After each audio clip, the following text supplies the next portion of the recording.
Hello ladies and gentlemen, and welcome back to another game of Beyond Our Reason. Today we will be reviewing a game. Well, it's not real reviewing, just looking into a game that was played over on the map of Moonshine Rush over here, version 1.0.1, and let's clear these drawings. Our blue team leader for today's match will be Alex Speed, with 31 open skill and silver chevrons, coming right from Germany. And right on his side, assisting him in the leadership of the blue team, will be Trash Van with 24 open skill, a little bit of silver in his chevrons, and also coming from Germany, opening up into Cortex spots. On the other side of the map, leading the red team, and we have two commanders actually, which are apparently almost the same skill, the same rating. We have Jonte 22,001 opening up into Cortex vehicles, while over here we have Death Spiral 99 going into some Armada bots, both of them hailing at about 26 open skill, with silver tails on their chevrons. So it's quite a difference, 26 to 31, the best player of each team. Now I'm gonna immediately start looking into the aggression. The red team is producing ticks, quite a lot of Armada commanders as I'm looking right now. 1, 2, 3. Basically the whole middle of the red team is Armada and is Armada bots. One Cortex bots player right here, and the rest is Cortex, I think. No, more Armada. While on the other side of the map we have a lot more Cortex. Oh, an interesting thought from Alex Speed. You can see that he didn't build a lab here. He instead went for expanding first to these mexes, and then I think he will get his lab going. Well, on the other side of the map, basically on the mirrored position, Jonte, I'll just call him Jonte, has first built his lab, has built one constructor and some rascals. Yeah, and is now expanding to these mexes. We will see if it will actually have an impact on the economy. Nice aggression from these rascals, but they're not being properly microed, and they can't really get to the mexes. Here we go, one mex is found, and it goes down. Very nice pick, but I don't think that overall they were worth it. More and more aggression coming from the red team in form of ticks and other light scout units, but they're pretty much being defeated very quickly. Very nice defense from the blue team. Oh no. Yeah, well, there is an LT to defend these mexes over here. I think the blue commander has set up brilliantly. There's nothing really that can be done to defend against all this. Oh well, it's a sneaky tick, and the blue commander doesn't come in time. Oh well, very nice defense. One tick does get to a metal extractor. That could be a self-destruct. You can self-destruct your mechs to actually explode it and kill pretty much anything light in the vicinity. We now have a tick ball forming right here, and I think these pawns should be enough to take it out, pretty much. Now in this map we have one player right here, which is Dosh, and I think he's the economy player for the red team. Well, sci-fi nerd with a very weird spelling, but he's going into air. Interesting. So it will be pretty much unbalanced. We will have an eco player versus an air player. Now more and more ticks coming over into this LT. Very unfortunate, wasting those ticks in such a way. pretty much very nice aggression all the way.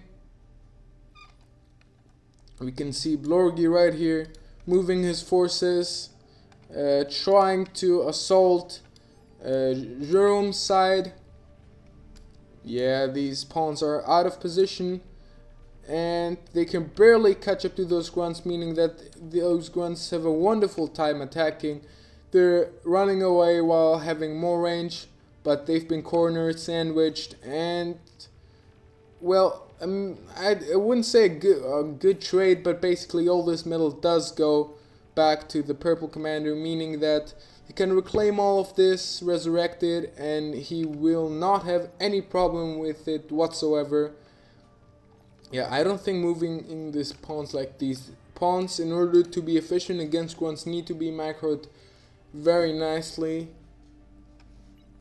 Right here we can see a wall of pawns and some rocketeers being set up from the sign commander, the clown. It's the clown in German or whatever language. I think this is the Finnish flag, but I'm not sure though. Building up one of these Dragon's Claw lightning pop-up turrets. These are very powerful. Like, in my opinion, I think one of the best defenses in the early game are the pop-up turrets. They are basically undefeated and they're pretty cheap to build. Like, you just invest some of your income, some of your metal, some of your energy to build those, and for quite some time you will not have a problem. Now we have a bomber from the commander. Well, I don't know what color it really is, but he's doing some beautiful bombing runs right here, and really there's nothing to contest him, as the player on the backline of the red team has gone for Rico, meaning these mexes will not really stand a chance. More and more mexes going down, very efficient.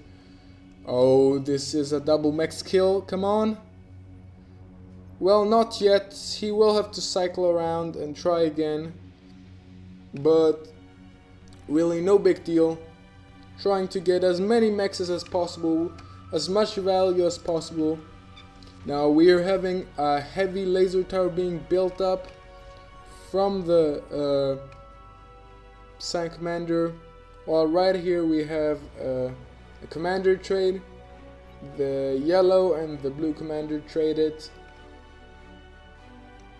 Very nice indeed. And I think these breastplates definitely should go, yeah. It is really important to actually get these are AFK and they will go down, yeah. Very unfortunate.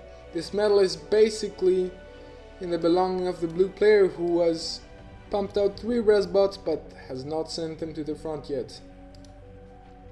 Now the blue forces are pushing in very nicely.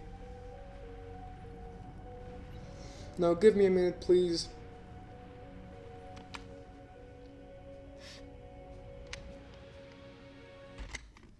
Hello again guys, sorry for the inconvenience. There was something I had to do, meaning I will continue the game in the morning. Well, it's morning now, so in case you realize that my voice has changed a bit, that's why. And now back to the game. We can see that the blue forces are pushing through right here. Rocket bots. Yeah, I don't think it's a great idea to start pushing those rocket bots. Rocket bots are not made for assault and they will be quite easily be cleaned up. The most important thing is actually to salvage these wreckages, and not doing so is far worse than anything else. And I also fear that probably the counterattack that can happen might be a big problem. Now we're seeing that very nicely the purple rocket bots are attacking the commander once again, and down goes the orange commander. Now we have more forces, pink forces coming down. It's pretty much a choke point at this point. Who can get the most wreckages? Yeah. I think the most metal went to the blue team, which is amazing, and which means that they will be able. Oh, a second bot lab for the blue player. That's an interesting choice, I'd say. Very interesting indeed. But we can clearly see a pawn spam being pumped out to attack these units. Where did the rocket bots go? I think all of purple's rocket bots went down with a calm explosion. Now on the other side of the map, the red player has been pushed back quite a bit by the dark green. Yeah, all this metal on the field, very much of it. Wait, 7, yeah, 2k metal on the ground right now, and it is pretty much going to the blue team only. Yeah, I think there's not really a lot of things they can do, but well, I do not enjoy those splitties. I think it's better to just go around like this. If there's one thing you should know is that when you move something into the middle, there will be more players defending it. Now we do have some bombers from the very light green air player. Not enough anti-air to do anything. Well, one bomber goes down. A second one, yeah, it's not the best. Very nice scouting. I don't think these bombs dropped, or they didn't drop as intended really. A bombing run on those solar turbines, which is good. That, if you didn't know, solars do actually close up and don't produce any energy if they are attacked. Very nice repair micro on these grunts. I think what I'd like to see from the blue team right here is a T2 transition. Yeah, here we go. Purple commander going into T2. What he could do is try to eat some of those solars to be able to fund it. Yeah, I think this bow of pawns and ticks can already break through and attack. Yeah, very nice flanking right here. I think it's also need for the team, the how's it called,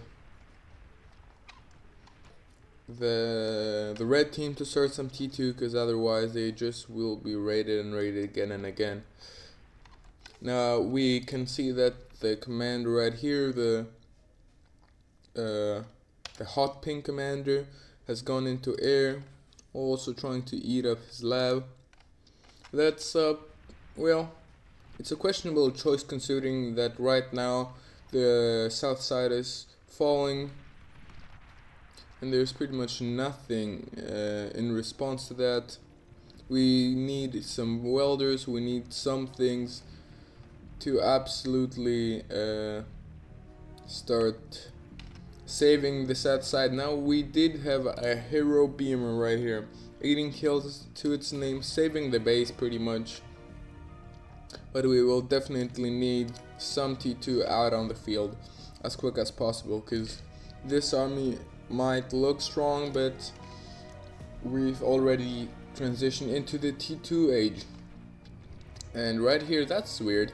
We do have a T2 lab for the green commander, but we're producing thugs.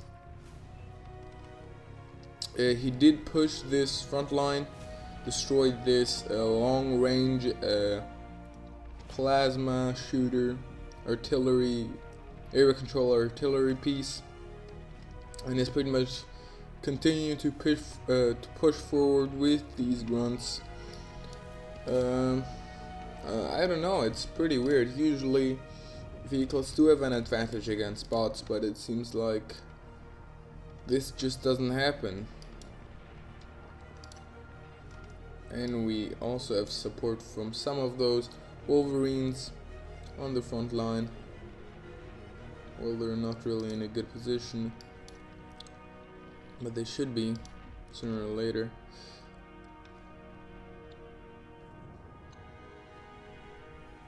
Now, yeah, I think this is a big conflict. Well, over here, that's a very interesting way to make a conflict happen. It's pretty much, oh, let me take a picture of this. It's the absolute no man's land kind of scenario. So much metal wasted into a gauntlet. 3 gauntlets for the cyan blue commander. A 4th coming up. Well, for the brown commander we have 2 gauntlets and none coming up, meaning that if you see this, that your opponent is playing very defensively, just step back, go into T2 and then overwhelm them, I'd say. Big engagement over here. The red force is trying to regain control of this high ground, finding a constructor and obliterating it very nicely. But now this side of the map is being attacked. Look, this is a good place gauntlet. In case you want to know, we did know there were fortification, many heavy laser turrets, and we built one to start dismantling them. There is willpower behind it, meaning that it will take quite some time more to finish it off. Right here we have an opening actually for the pink commander. He can move in, does he know that there's nothing to stop him? Well, pretty much yes, he knows there's something here, but if he moves his forces through, he can definitely start flanking right here. I think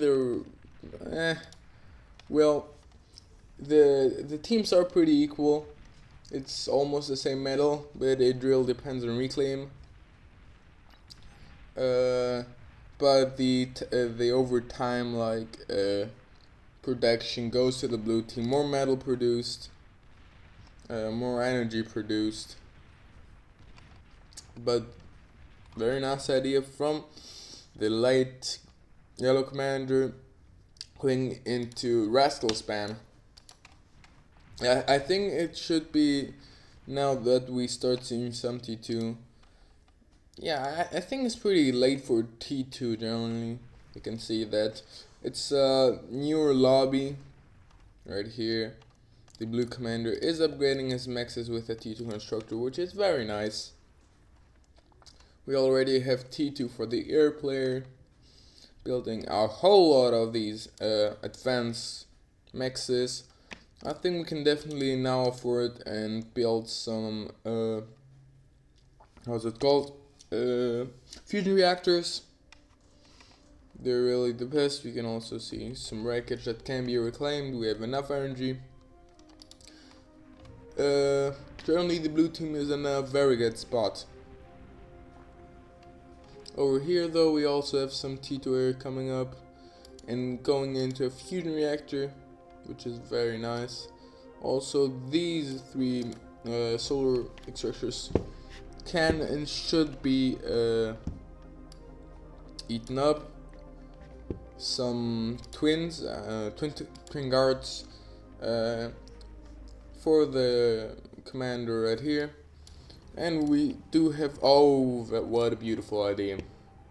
Building one of those persecutors, plasma artillery, pop-up plasma artillery. Very powerful, but I think the problem is that it was built too far back, meaning that it won't have that big of an impact that it should have. Definitely will do its job, but I would really love to see something more powerful than that. Oh, shredding those hounds already. Yeah, I don't think there's a lot you can do at this point. With these few hounds, you can't really go attack it over this big army, meaning that you will lose the front, but moving your units back, you have to give up some ground in order to spare the metal that will be sacrificed. It also has some pretty big impulse right here. Centurion goes down to the sustained fire. Oh no, that's just an advanced armed metal extractor. I do think this is a pretty sweet idea, but one thing that would be a lot more efficient in my opinion is if we started doing a crawl of these, building one here and then one here, and slowly crawling into them. Now what we have here is Sheldon attack, Sheldon Mall forming for Trash Van, who is still absolutely pushing into the Red Commander, and which is going for T2 right now, but is in a pretty desperate situation as he can't really do anything against the Sheldon Ball, being rocketed, being attacked from in every way, and pretty much knowing that this T2 transition could be his doom. He does start pumping out heavy tanks, which is very nice. A big attack right here from the yellow forces, but some pawns do make it retreat, and the purple hounds also attack, but it was a joint attack from the pink, yellow, and the spam from the orange commander, doing a beautiful job of not letting anything of these things through, destroying everything that is in the way. You can see, do the jammers work? I think they're deactivated because they have been attacked. They are retreating. Commander on 20% health. Being revealed, 18, 17, 8. Oh, and it goes down in a fiery ball with nuclear waste.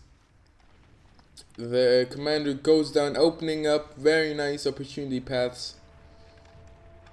Right here we can see gunships being made for the foam green commander.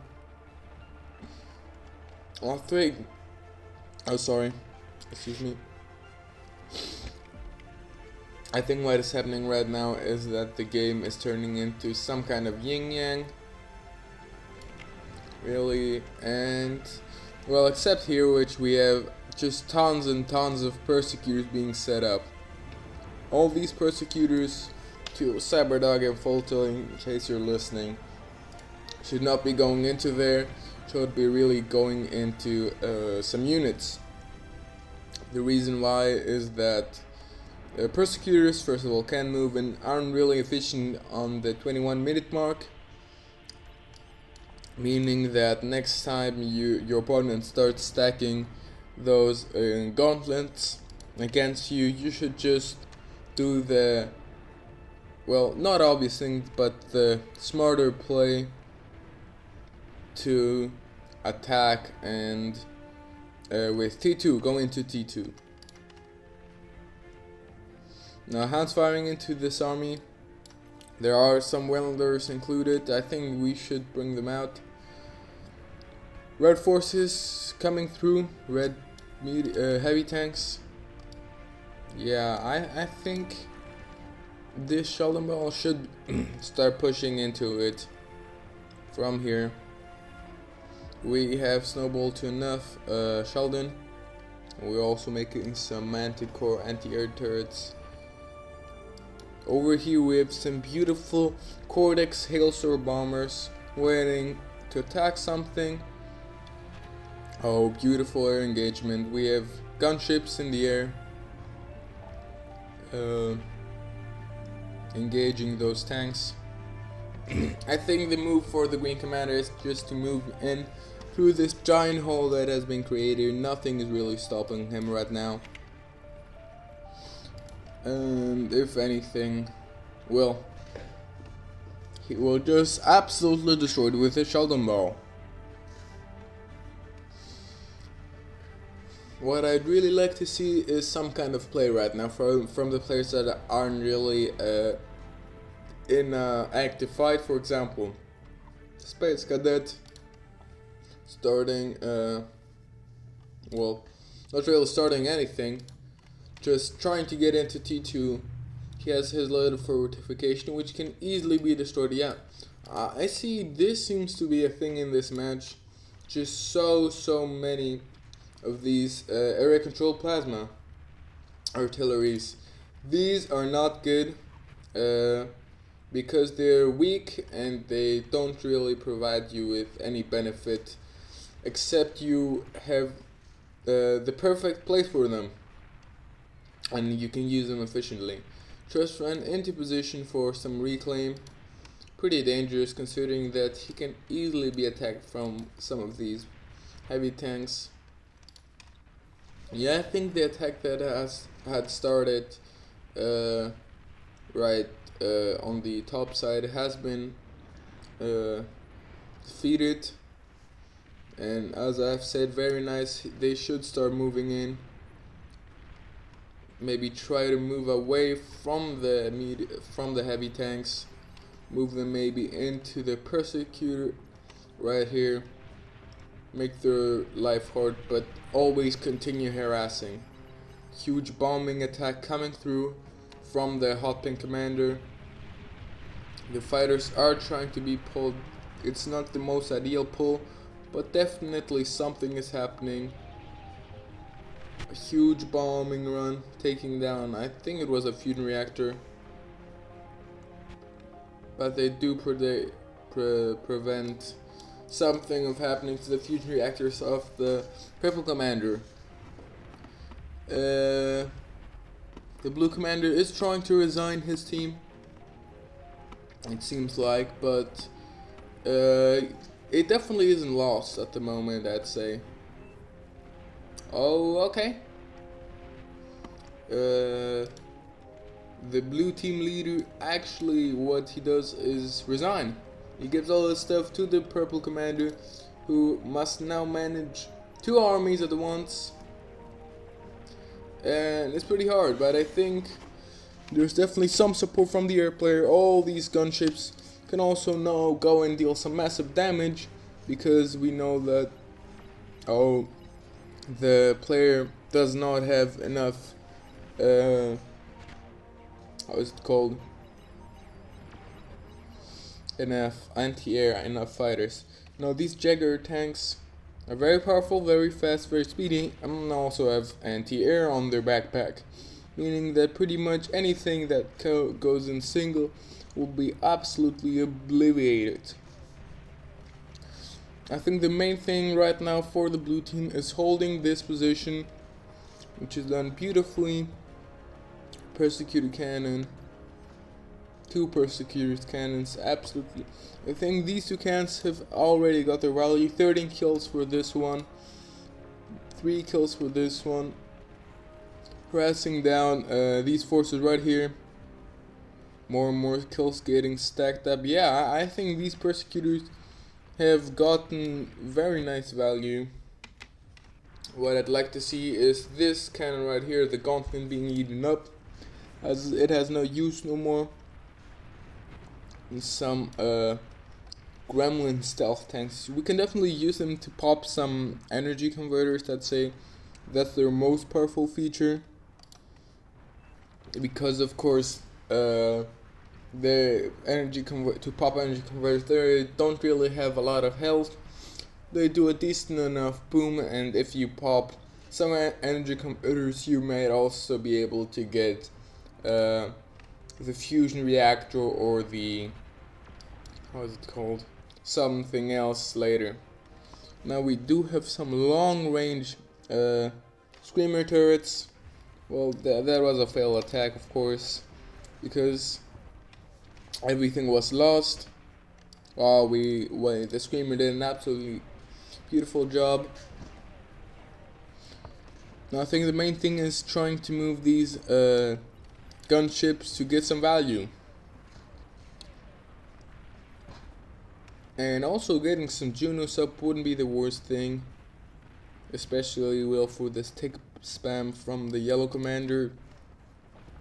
While it's just a lot easier to handle just a pawn spam than handling both the tick spam and the pawn spam. But I think it's 3 commanders working right here. Yeah, very nice Juno missile hit from Sign Commander. Beautiful things. getting 2 of those Junos is what I usually do, because they absolutely time each other out. Some other things that time each other out are also the EMP missile for the Armada commanders out there, meaning that you can, for example, get something that is that you need to stun, and can stun lock it with 2 of those EMP missile launchers. And in case you didn't know, you can just set target and just leave it alone, if you of course have timed when the missiles are stocked, and you just have a stun locked pack of, well, whatever. Now we have quite a push right here. Fatboy Sheldon attack. Something that these sharpshooters would really like to see, I'd say. Now, big attack coming in from some lightning tanks. The right thing right here is to retreat. Yeah. Pack a tight line. Don't let these light tanks get to our sharpshooters, to anything of real value. Now, retreating is of course the play again, but you do not want to give them too much value. A huge welder ball. I think if we saw more to this composition, it would be a lot stronger, but it is doing a very nice job still.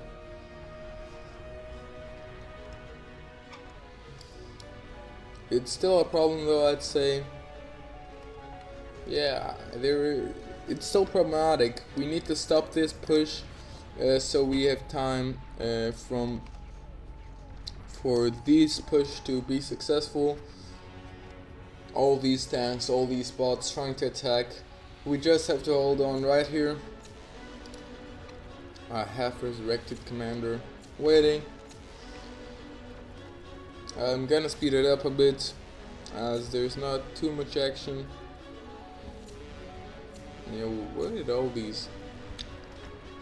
Commander explosion right here, and the base will go down from the firepower of the Sheldon and everything. And I think the red team does call out a resign vote. Just one vote remaining to complete it and resign the whole team. It isn't particularly lost, but it's a rough battle, I'd say. Oh man. A powerful Sheldon ball attacking more and more commanders. I don't think there's a lot. The vote passes, and the red team throws in the towel with a very nice blue team victory. Also, there was a nuclear silo being produced right here. So the award does go to Treasure and the Golden Cow. A very nice game. If you want to submit your own games for me to cast, you can do that over on my Discord.